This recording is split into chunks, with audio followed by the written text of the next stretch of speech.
शिवोहम। प्रणाम गुरुदेव। शिवोहम। गुरुदेव भगवान के श्री चरणों में प्रणाम। शिवोहम। शिवोहम। प्रणाम गुरुदेव। शिवोहम।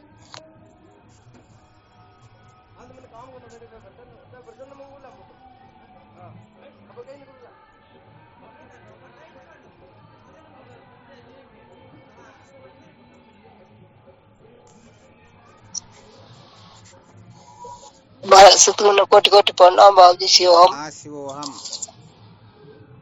गुरुदेव भगवान के श्री चरणों में साष्टांग दंडवत प्रणाम। शिवोहम। शिवोहम। क्या विषय चल रहा था अपना? संसार को बनाए रखकर कभी भी सत्य का साक्षात्कार नहीं किया जा सकता। संसार को बनाए रखकर कभी भी सत्य का साक्षात्कार नहीं किया जा सकता, यही चल रहा था ना? जी कल क्या सुनाया था इसके अंतर्गत?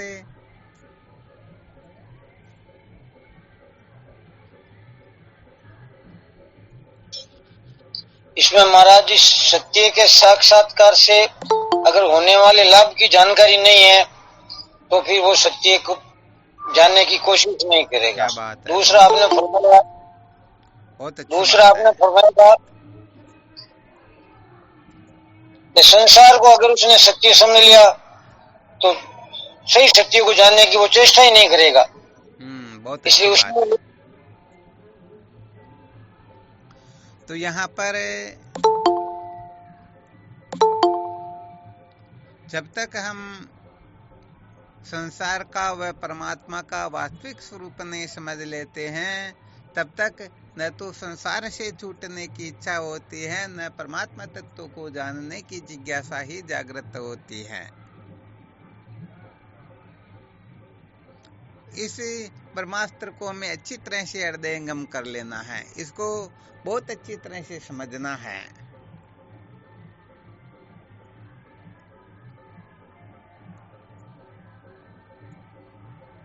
अच्छा, इसके बारे में चिंतन मनन किया क्या? कल कहा भी था इसका थोड़ा बहुत चिंतन मनन करना है। किन किन साधकों ने चिंतन मनन किया?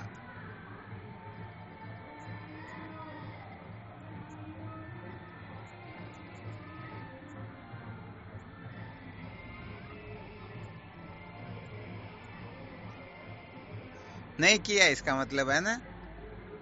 कोई हाथ उठा के देख बताते ना कि भाई हमने तो इसका चिंतन मनन किया।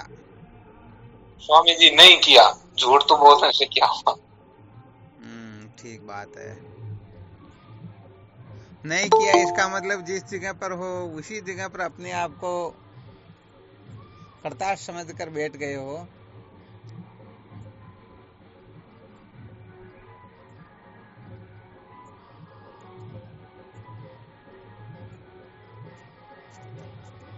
वैसे देखा जाए तो जिस वस्तु को हम बहुत अधिक महत्व देते हैं ना, तो उस काम को सबसे पहले ही करते हैं। और यही तो फॉर्मूला बता रखा था, 100 काम छोड़ करके भोजन करने वाला, 1000 काम छोड़ करके स्नान करना, 1,00,000 काम छोड़ करके दान करना, और करोड़ काम हो तो उसको छोड़ देना। पहले सत्य के साक्षात्कार के लिए अपने को पुरुषार्थ करना है, विचार करना है, उसके लिए मंथन करना है। तो इसका मतलब न तो हमने 100 काम छोड़े, न 1000 काम छोड़े, न 1,00,000 काम छोड़े, या समझो वो तो छोड़ दिए, परंतु करोड़ काम जिस जगह छोड़ना था वो हम नहीं छोड़ पाए। तो ये बहुत बड़ी गड़बड़ हो गई फिर तो। स्वामी जी आज किया तो नहीं है। हाँ, यहाँ पर वैसे देखा जाए बहुत बड़ा नुकसान ही है। और किस साधक ने इसका चिंतन मनन किया?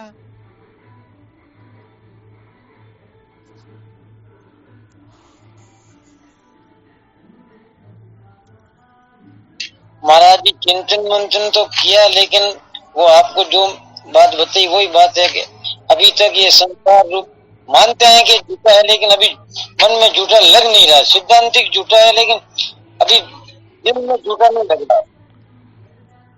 बस यहाँ पर ये दो सूत्र ही विशेष बता दिए गए हैं। जब तक हम संसार की असलियत को नहीं समझेंगे तब तक संसार से वैराग्य होने वाला है ही नहीं। और जब तक परमात्मा के स्वरूप का या परमात्मा के स्वरूप का हम ठीक ठीक रहस्य हृदयंगम नहीं कर लेंगे, अर्थात परमात्मा के स्वरूप को ठीक ठीक जाने बिना, उसकी वास्तविकता को जाने बिना परमात्मा तत्व को जानने की जिज्ञासा होगी ही नहीं। ये दो सूत्र सबसे पहले ही बता दिए थे। तो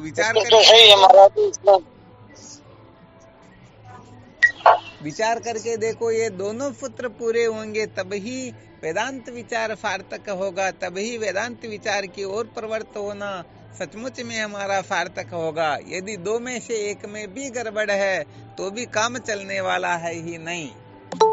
हाँ, यहाँ बहुत अच्छी तरह से इस रहस्य को समझना, बहुत अच्छी तरह से ध्यान देना। महाराज जी कोशिश तो कर रहे हैं, पर देखो। हाँ, कोई बात नहीं, अपने को फॉर्मूला तो मिल गया ना। कम से कम अपने को किस जगह गड़बड़ नहीं करनी है, किस जगह पर पूरा का पूरा ठीक तरह से हमें रहस्य को हृदयंगम करना, ये तो पता तो लगना चाहिए ना। वरना पता नहीं लगेगा तो काफी समय से हम ऐसे ही अंधेरे में तीर चलाते हुए आ रहे हैं कि चलो ये करते हैं सुख मिल जाएगा, ये करते हैं सुख मिल जाएगा। आज नहीं मिला कल मिलेगा, प्रातःकाल नहीं मिला सायंकाल मिलेगा, इस जन्म में नहीं मिला अगले जन्म में मिलेगा, इस लोक में नहीं मिला परलोक में मिलेगा। ऐसे करके अनंत अनंत कल्पनाएं करके हम बैठे रहते हैं या नहीं बैठे रहते हैं? महाराज जी बिल्कुल सत्य है। हाँ, इसलिए इन सूत्रों को बहुत अच्छी तरह से हृदयंगम करना होगा। इसीलिए तो कल विशेष रूप से संकेत कर दिया था कि जब तक हम संसार के स्वरूप को नहीं समझेंगे और परमात्मा के स्वरूप को नहीं समझेंगे, अर्थात ये संसार सचमुच में दुख रूप है और परमात्मा आनंद स्वरूप है, ये बात जब तक ठीक ठीक हृदयंगम नहीं कर लेते हैं तब तक सच्ची बात है, न तो संसार से छूटने की इच्छा होगी और न परमात्मा तत्व को जानने की जिज्ञासा ही होगी। हाँ, सत्य कह देते हैं, यदि संसार के स्वरूप को ठीक ठीक नहीं जाना, न परमात्मा के स्वरूप को ठीक ठीक जाना, तो संसार को छोड़ना और परमात्मा को प्राप्त करने का ये जितना भी हम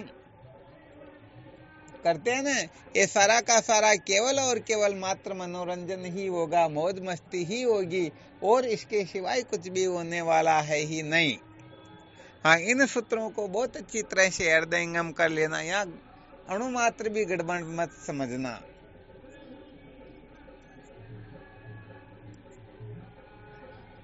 क्योंकि अणुमात्र संसार के प्रति सत्यत्व प्रियत्व रमणीयत्व की बुद्धि भी ये अपने को पूर्ण रूप से संसारी बना सकती है, ये अपने को भटका सकती है, अपने जीवन को बर्बाद कर सकती हैं।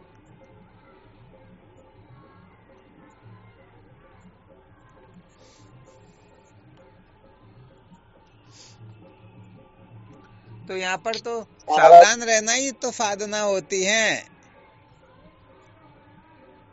अब देख लो, बहुत सारे साधक इतने लेट जुड़ रहे, 10 मिनट की कम से कम सत्संग हो चुकी है, तो 10 मिनट का तो घाटा चला गया ना। जो मुख्य सूत्र था वो तो रह ही गया, जबकि भले जल्दी हो तो सत्संग टाइम से पहले छोड़ देनी चाहिए, परंतु शुरू में तो 8:20 के बाद में तो समझो बड़ी गड़बड़ी होती है।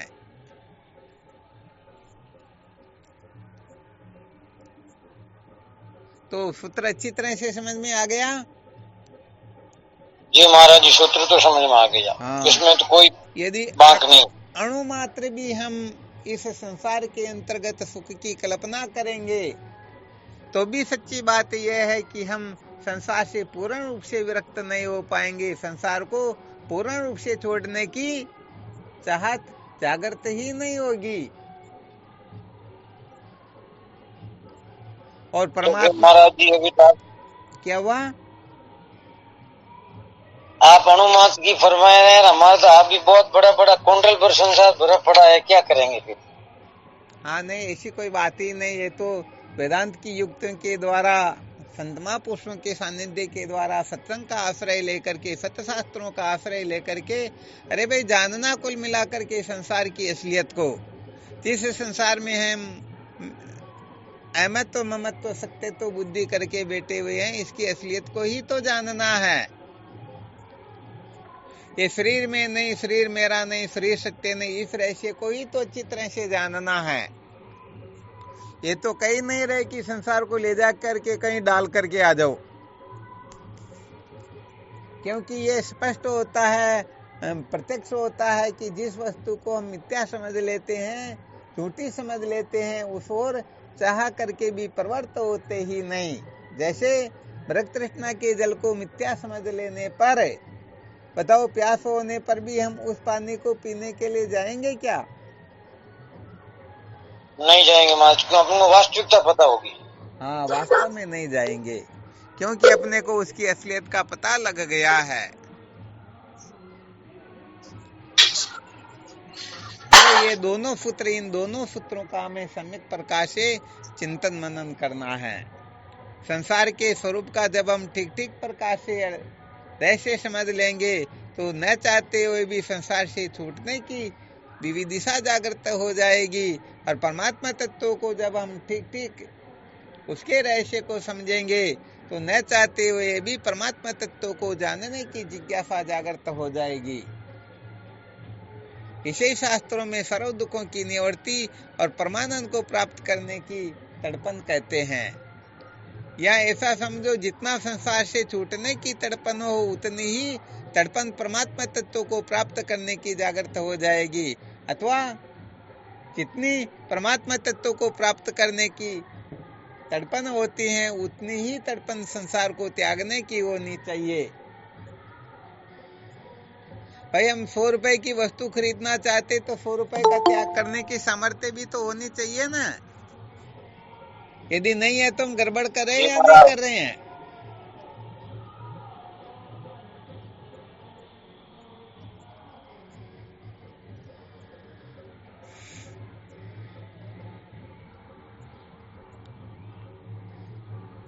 तो आज अपने को चिंतन करना है। वैसे कल ही बता दिया था, संसार सचमुच में दुख रूप है और परमात्मा आनंद स्वरूप है। अर्थात इस संसार को जैसा संसार बताया गया है, वैसा यदि संसार जान लेंगे तो क्या फायदा होगा, और परमात्मा को भी उस प्रकार से समझ लेंगे तो क्या फायदा होगा।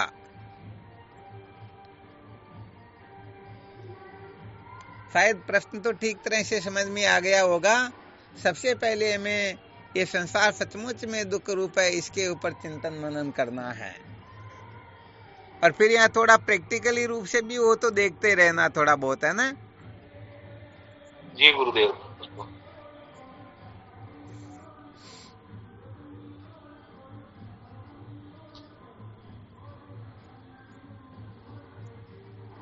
तो पहले किसका चिंतन करे तो ठीक रहेगा, ये बताओ। पहले तो स्वामी जी ये संसार का ही चिंतन करें, दुख रूप है, ऐसा करेंगे तो ही ठीक रहेगा। बहुत बहुत अच्छी बात, बहुत धन्यवाद है। अच्छा, इसमें कोई हेतु बता सकते हो क्या? कैसे स्वामी जी हेतु? सबसे पहले संसार का चिंतन करे, इसमें कोई कारण बता सकते हो कि इसी का क्यों करे? गुरुदेव इसी का इसलिए करना होता है, पहला छूटना ही इसी से ही था, इस दुखों से ही। बहुत बहुत धन्यवाद। छूटना भी इसी से है ना जी। बहुत बहुत अच्छी बात है। अच्छा, और भी कोई साधक अपना अनुभव प्रकट कर सकते, क्योंकि यहाँ पर ये आवश्यक तो है ही नहीं कि किसी ने कह दिया वो सत्य हो गया। हालांकि स्वामी जी के चरणों में साष्टांग दंडवत प्रणाम। हाँ शिवो, हम बोलो। स्वामी जी, गीता जी में 15वें अध्याय में कहा ना कि जैसा संसार का स्वरूप है, विचार काल में वैसा पाया नहीं जाता है। क्या बात है, बिल्कुल सत्य वचन।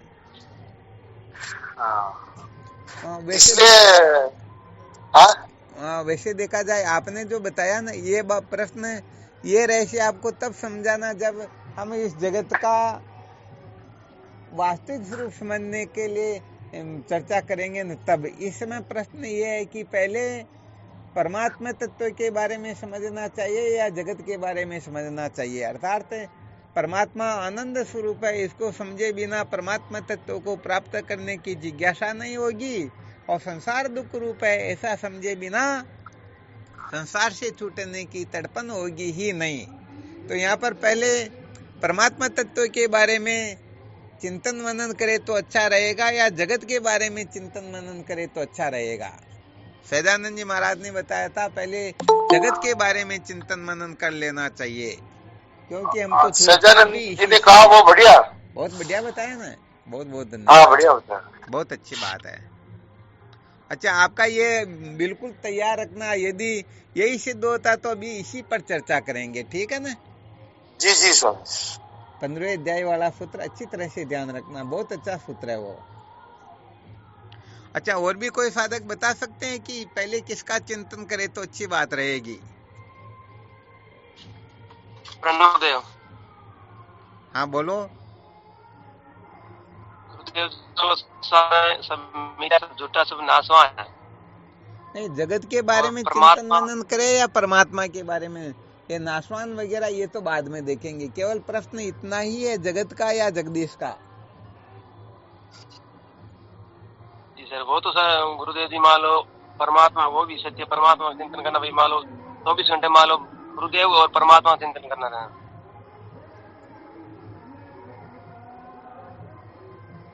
कारण बताओ, क्यों करना चाहिए, जगत का क्यों नहीं करना चाहिए? क्योंकि जगत ये मिथ्या है, ये दुख रूप है, इसलिए परमात्मा का चिंतन करना चाहिए जी है? ये बता रहे हो ना? ये आत्म सत्य है, क्या हुआ? आत्म सत्य चित्त आनंद स्वरूप है। इतना थोड़े पूछा गया क्या? प्रश्न केवल मात्र आत्मा इतना सत्य ही है कि हमें चिंतन किसका करना चाहिए, जगत का या करना चाहिए या परमात्मा का? गुरुजी जगत को तो हेलो, जगत को तो गुरुजी मैं कर रही ही था, तो परमात्मा को ही बताओ। अच्छा अच्छा अच्छा, क्या बात है। मोतीलाल जी महाराज पहले परमात्मा के चिंतन पर जोर दे रहे हैं। चलो ठीक बात है। जगत का तो हम कर रहे हैं चिंतन, जगत में तो बोल रहे हैं जी। अच्छा, विचार करके बताओ, यदि हम जगत का चिंतन कर रहे होते तो जगत से छूटने की तड़पन तो जागृत होती है ना? या तात्पर्य ये है कि जगत का जो चिंतन करना है, जगत दुख स्वरूप है, इस प्रकार से चिंतन करना है। जगत तो मरा, जगत में तो गुल रही है ना, इससे पण छुड़ावा नहीं, तो परमात्मा को रस्तो और परमात्मा को चिंतन बताओ। चलो बहुत धन्यवाद, बहुत अच्छी बात, आपने पक्ष रखा, पहले परमात्मा का चिंतन करना चाहिए, बहुत अच्छा। और भी कोई साधक है? स्वामी जी के चरणों में कोटि कोटि प्रणाम। हाँ शिवो हम। स्वामी जी, चिंतन तो जगत का ही करना चाहिए, जगत का ताकि ही करना चाहिए, बहुत अच्छी बात है। नहीं गुरुदेव, जगत का करना चाहिए इस स्थान में, जगत का आपने बता भी क्या गुरुदेव की निवृत्ति आत्मा मोह से ज्ञात तो नौपलिक्षित है।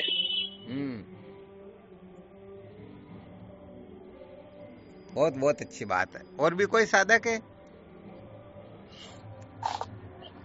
गुरुदेव, जगत को दुख का जड़ रूप समझना है, तो जड़ ही हटा देंगे तो फिर सुखी हो जाएंगे, फिर परमात्मा का चिंतन होगा। बहुत अच्छी बात है। इसका मतलब जगत के चिंतन पर बहुत अधिक साधक जोर दे रहे हैं ना? जी स्वामी। हाँ, और भी कोई साधक कुछ कहना चाहते हो तो? शिवम गुरुदेव। हाँ शिवो हम। शिवम गुरुदेव, दुख रहेगा तब तक सुख का अनुभव नहीं होगा। दुख रहेगा तब तक सुख का अनुभव नहीं होगा ना? हाँ जी। अच्छा, फिर क्या करना चाहिए? जगत का पहले करना चाहिए चिंतन। जगत का पहले चिंतन करना चाहिए, बहुत अच्छी बात है। अच्छा, कोई परमात्मा की चिंतन? हाँ शिवोम बोलो। हाँ शिवम गुरुदेव, मैं कह रही हूँ घर छोड़ेंगे पहले, बाद में मंदिर में पूछेंगे, पहले घर छोड़ने का चिंतन करना चाहिए, जगत का छोड़ने का। अरे वाह, आज तो सरपंच साहब ने बड़ा कमाल कर दिया, बहुत धन्यवाद है, बहुत अच्छी बात है। और भी कोई साधक है? कौन करे जगत का साधक? जगत का करना चाहिए ना? बहुत अच्छी बात। और रामदेव जी महाराज ने बोले आज क्या बात हो गई?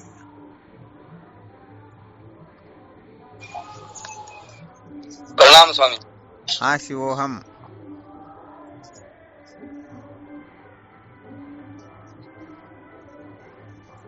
अब आप परहेज में क्या करें, चलो हुंडिया में भी चल ठीक है। नहीं, अपना पक्ष तो रखना चाहिए ना भाई, जगत का चिंतन पहले करे या परमात्मा का पहले करे?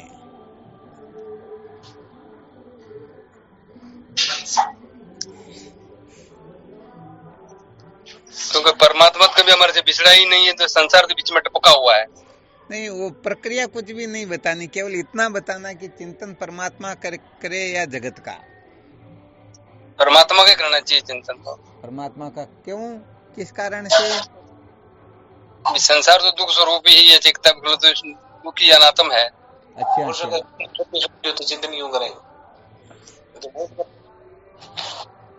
चलो ठीक बात है, कुछ साधक इस तरफ भी जुड़े तो है, चलो अच्छी बात है।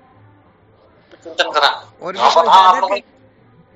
क्योंकि संसार तो दुखाली है, बताए भी दुखाली है। ये शाश्वत ये लोग बोले संसार में सुख नाम की वस्तु है ही नहीं, पर क्या करें, हम तो टपक रहे हैं बीच में। चलो बहुत अच्छा।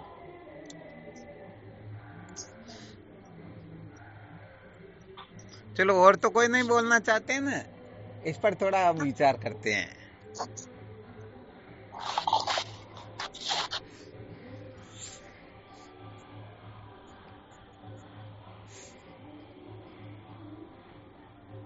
कोई नहीं बोलना चाहते हैं ना? क्या बात, साधक तो बहुत सारे बच रहे हैं भाई, कोई संकेत भी नहीं करते, इसका मतलब है चिंतन तो गुरु जी बोल रहे जाने अगली जगह को ठिकानो है जब 5 लोग घर छूटे। हाँ कोई दिक्कत नहीं, आपने जो बोल दिया अब उसका चिंतन मनन करेंगे। बहुत धन्यवाद। अपना अपना पक्ष रख देना, फिर इसका निर्णय करते हैं, ठीक है ना? जी गुरुदेव।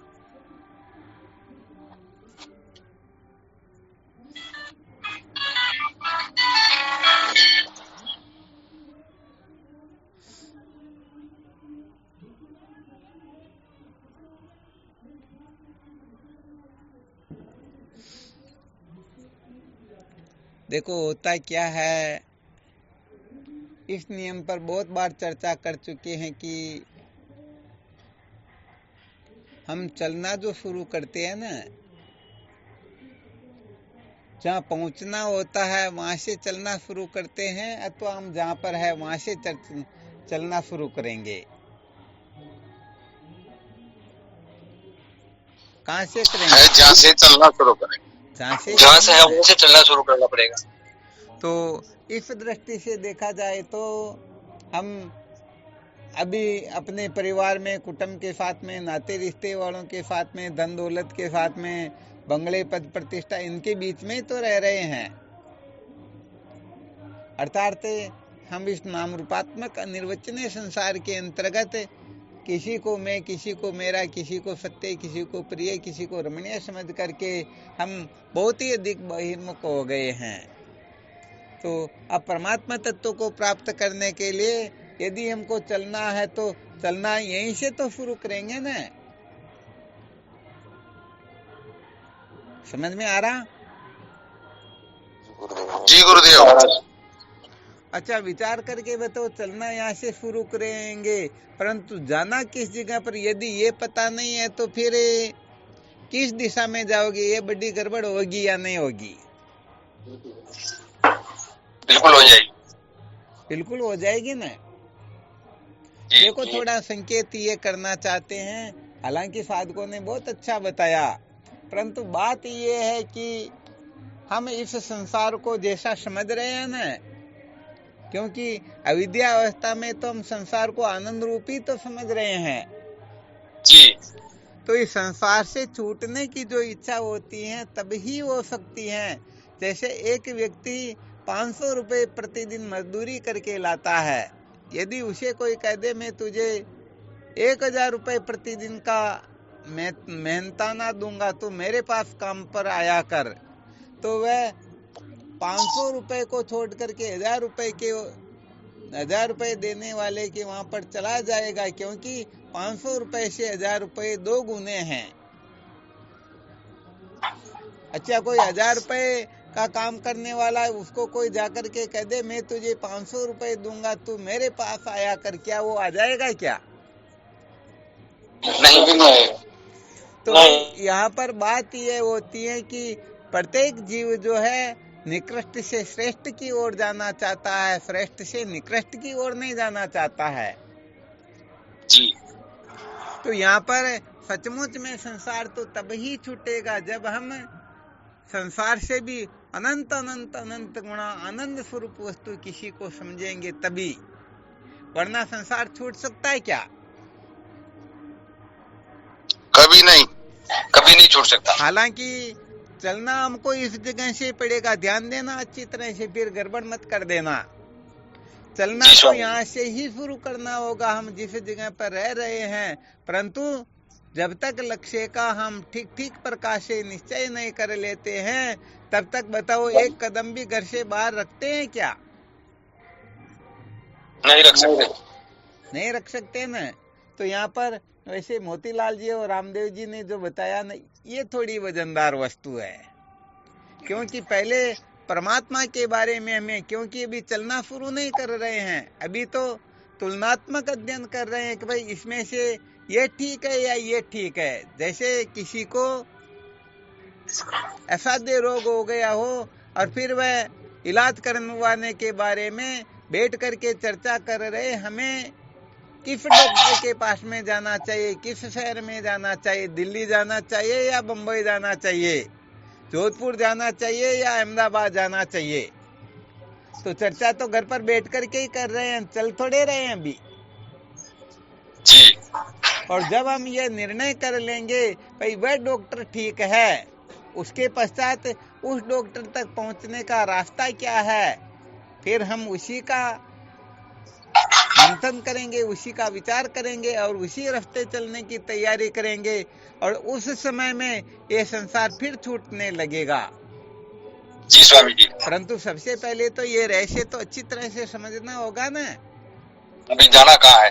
हाँ, इसलिए वास्तव में बात यह है कि जब तक हम परमात्मा तत्व के बारे में, क्योंकि हम तो इस संसार को अपरोक्ष रूप से आनंद रूप ही समझ रहे हैं, विचार करके देखो, यदि सचमुच में ये संसार किसी को दुख रूप लग रहा हो, हाँ अपने में से कोई एक भी हो तो हाथ ऊपर कर देना, संसार सचमुच में दुख रूप लग रहा हो तो बताओ हम संसार को छोड़ देते या नहीं छोड़ देते?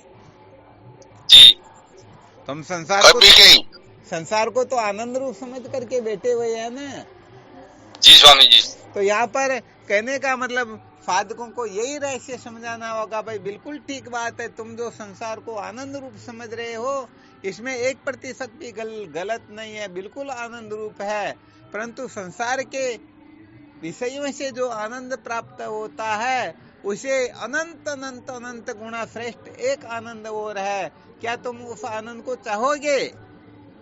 बताओ, ऐसा सुनते ही वह इस आनंद से ऊपर उठने की चेष्टा करेगा या नहीं करेगा? करेगा महाराज जी। हाँ, ये ध्यान रखना, अभी वह अविद्या अवस्था में नासमझी से, बेवकूफी से, मूर्खता से, उल्टी समझ से संसार को आनंद रूप समझ रहा है, परंतु जब संसार की असलियत को वो समझने लगेगा तो उसे भी पता चल जाएगा ना कि संसार सचमुच में दुख स्वरूप है, इसमें अणुमात्र भी आनंद है ही नहीं है स्वामी जी। परंतु पहले तो संसार को पूर्ण रूप से आनंद रूप समझ रहा है ना। बिल्कुल समझ रहा है। हाँ, इसलिए यहाँ पर संसार के बारे में उसका अनुभव अच्छी तरह से मोतीलाल जी ने बहुत अच्छा संकेत किया था कि भाई हम इस संसार में तो अनादिकाल से रह रहे, इसलिए इसकी असलियत को अपनी दृष्टि से बहुत अच्छी तरह से जानते हैं। अब यदि परमात्मा के बारे में भी कुछ सुनेंगे तो हम तुलनात्मक अध्ययन करके देख लेंगे फायदा इसमें ज्यादा है या इसमें ज्यादा है। जी। हाँ, उसके बाद में फिर संसार की असलियत को और समझेंगे और परमात्मा की असलियत को समझेंगे तो सचमुच में सच्ची जिज्ञासा जागृत हो जाएगी, सच्ची विरक्ति जागृत होगी। हाँ, किसी को संशय हो तो भले थोड़ा बहुत संकेत कर देना, उस पर भी विचार कर लेते हैं। तो साधकों ने जो उत्तर बताया था, हमें किस जगह से चलना प्रारंभ करना, उसका उत्तर बताया। जबकि यहाँ पर हमें परमात्मा के बारे में भी समझना होगा कि केवल और केवल मात्र आनंद स्वरूप तो परमात्मा है, बाकी सब दुख स्वरूप है। हम जिसको आनंद स्वरूप समझ रहे हैं, ये आनंद वास्तव में है ही नहीं। ये तो भ्रांतिवशात अपने को कल्पना होती है। सचमुच में देखा जाए तो इसमें आनंद होता ही नहीं। जी स्वामी जी। तो होता क्या है कि हमने परमात्मा के बारे में अच्छी तरह से जांच पड़ताल नहीं की। भाई वास्तव में परमात्मा हीरे के समान है और ये जगत जो है कंकर के समान है। यदि हम ऐसा तुलनात्मक अध्ययन कर लेते, वैसे तुलना तो की नहीं जा सकती, क्योंकि जगत नाम की तो कोई वस्तु होती ही नहीं। परंतु अविद्या अवस्था के अंतर्गत जगत की भी तो लोग सत्ता समझते हैं ना जी। हाँ, वरना यदि कोई तुलना करने के चक्कर में पड़ेगा तो उसके जैसा महान मूर्ख तो संसार में कोई होगा ही नहीं। जी स्वामी। अरे जगत वास्तव में हो, एक बंध्या पुत्र की तुलना किसी चक्रवर्ती सम्राट से की जाए तो बड़ी गड़बड़ होती है या नहीं होती है? बिल्कुल होती है स्वामी। हाँ, इसलिए अच्छी तरह से इस रहस्य को समझना होगा। यदि अच्छी तरह से रहस्य को नहीं समझेंगे तो सच्ची बात है बहुत बड़ी गड़बड़ हो जाएगी। जी स्वामी जी।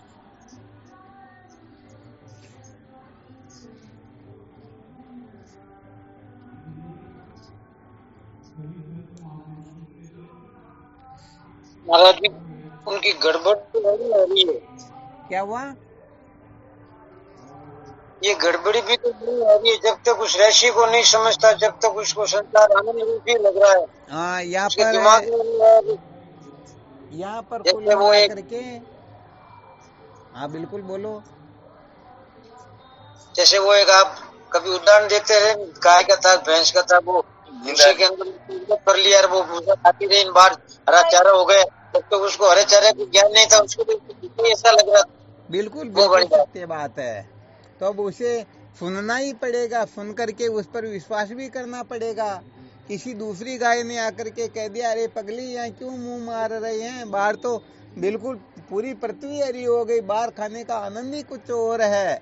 अब वह इसको सुन करके भी अश्रद्धा कर देती है और उसे डांट फटकार कर देती है। अरे इसका मतलब ये है कि मेरे मुंह को निकला करके तू मुंह डालना चाहती, इसलिए मेरे को बेवकूफ बना रही हैं। ऐसे लोग तो पामर पुरुष कहलाते हैं। वह तो ब्रह्म विचार का क्या साधारण विचार करने के लायक भी नहीं होते हैं। उनकी तो यहाँ कोई उपस्थिति समझनी ही नहीं चाहिए।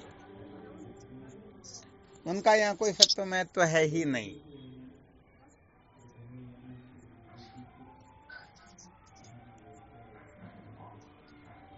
उसे तो थोड़ा बहुत ये अनुभव हो जाए कि पहले बहुत सारी गायें आकर के मेरे को मारती थी, मेरे मुंह को निकलाने की कोशिश करती थी, अब एक भी मेरे साथ में ऐसी घटना घटित नहीं हो रही। इसका मतलब बाहर कुछ न कुछ विशेष हो गया, इसीलिए सारी की सारी यहाँ से चली गई। तो मुझे भी तो थोड़ा विचार करके देखना चाहिए कि सचमुच में बाहर हरी घास हो गई या नहीं हुई। अब उसमें विवेक नहीं तो दूसरे क्या करे।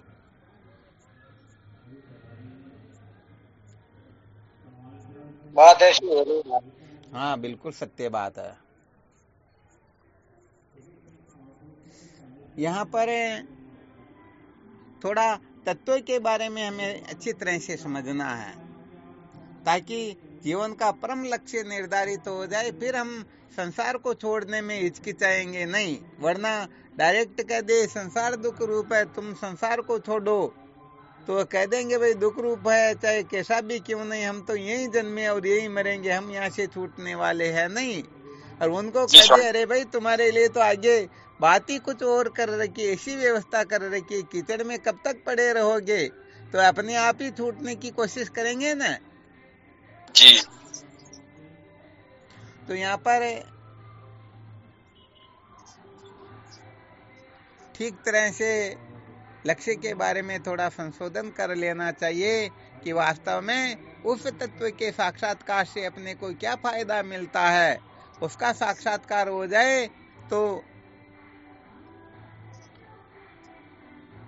हम सचमुच में सदा सदा के लिए कृतार्थ हो सकते हैं या नहीं, ये जो थोड़ी बहुत अपने में संशयात्मा युक्त बुद्धि जो होती है ना, उस बुद्धि से हम जब निर्णय लेते हैं तो कुछ न कुछ अपने को ऐसा लगने लगता है कि पता नहीं ऐसा होगा या नहीं होगा। तो इस संशय को अच्छी तरह से निकाल देना चाहिए। जब ये संशय अच्छी तरह से निकल जाएगा ना, तो सच्ची बात है, न तो परमात्मा को प्राप्त करने के लिए हम किंचित मात्र भी अन्यथा विचार करेंगे, न संसार को छोड़ने से डरेंगे, क्योंकि ये संसार तो छुटा छुटाया है, ये तो दुख रूप है, ये किसी के पकड़ में आया नहीं, आएगा नहीं, आ सकता भी नहीं।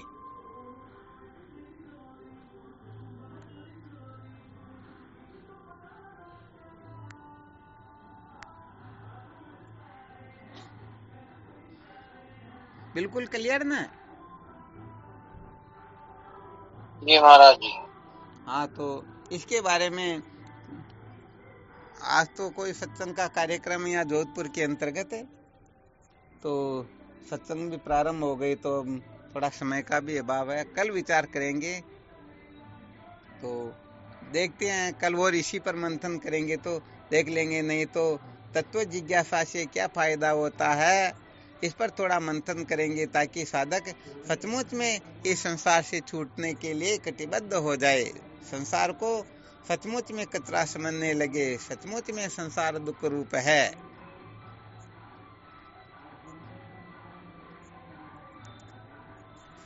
चलो ठीक, फिर कल विचार करेंगे। शिवोहम। प्रणाम गुरुदेव। शिवोहम। प्रणाम प्रणाम, अनंत अनंत बार प्रणाम। हाँ, स्वामी जी के चरणों में साष्टांग प्रणाम।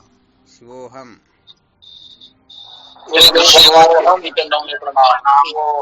हाँ, शिवोहम प्रणाम। श्री गुरु में साष्टांग दंडवत प्रणाम। शिवोहम। शिवोहम।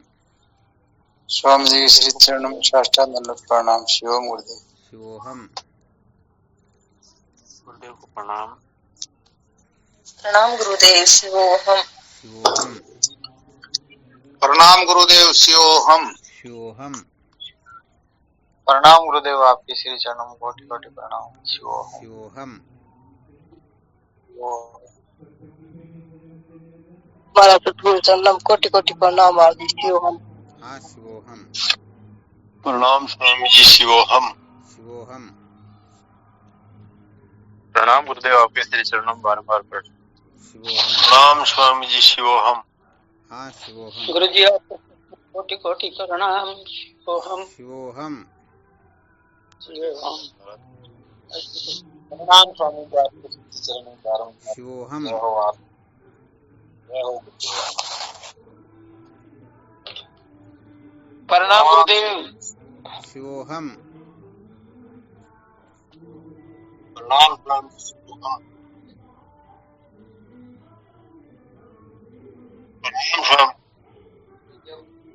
शिवोहम। प्रणाम गुरुदेव, आप चरणों में। हाँ, शिवोहम। कोटि कोटि प्रणाम स्वामी जी, आपके श्री चरणों में। शिवोहम।